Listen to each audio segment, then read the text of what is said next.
ایوارا اینه حفده کانونا دوم شرد نافبرا هزین یپگه و آسایشین بسر پیده و جعالیکی و ملیشیاتین هزین رژیمه جعالیکی دن و درکتن. والگور زانیاریان او شر جبر دابشکرنا ریگران لناف باجر بو. هروها هزین پیده ملیشیاتین رژیم تومت بار کرن بایریش کرن لسر ناوندین وان. آرانیوز لسر زار چالکوانکی باجر بلاف کریه. گوشر بچکن سویک و ناوندی سرس بها شمیه درکت لفلکه اطفائیه و پشتره هر دو آلی ناوندین هف توب باران کرن. ناونده آسایشه لتل حجر بهاونان هاد توب باران کرن.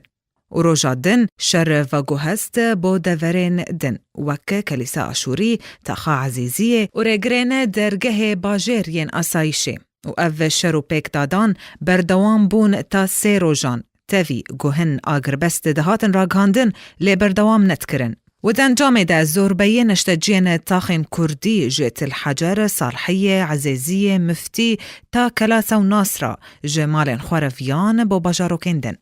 پشتی آرام بون آروشه دورین گوهر آلیه که دست دانی بو لسر دیار بون. گوهزن پیده دست دانی لسر هر دو رگرین صباغ و خشمان. و همو لشکرین رژیمه ین لور اسیر کرن. هروها مخفر روج هلات جی دست سرکر و دزگها آوه و قطاب خانه الوحده. لید بران برده اسایشا پیده جهن دوران وکشیا و ملیشیاتین دفاع وطنی دست سرکرن.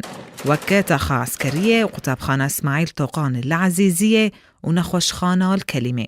جالیه زیانان و دزگهن بسر اسایش بلاف کرن. گو هفته شروان وان جیانا خواج دست دانه. لی آلی رژیم تو داخویانیان در نخست دوی گوهندک جوان جیهاتن کشتنه دوان شرانده. خلکین سیویل جی 10 کسان جیان خواج دست دانه و 5 کسین دنجی اسیر بون لگل دفاع الوطنی تا رجا 4 و 5 گوهر دو آلی دیلان پف گوهرتن. گلک زیان نمادی جی گهشتن باشیر. لگور چالکوانان ده انجاما بجهبونا تانکان لکولانا سینما القاهرة گلک مالو دکان خلکه هاتن هرفاندن. هروها ملیشیاتین رژیمه مالین خلکه تالان کرنه و دزینا تا دستوان جی گهشتی کلیسا آشوری. اوه 2 هفته دقدن لسر وان شران و خلک ایدی ودگرن لسر مالین خواه. لیتا وکونه جی سدمین السرکه ین وی شر جنشکه ون ندیاره. یگود همان دمه لدار خستنا خواه پیشاندان انا کسی دجی تف دمه دبون.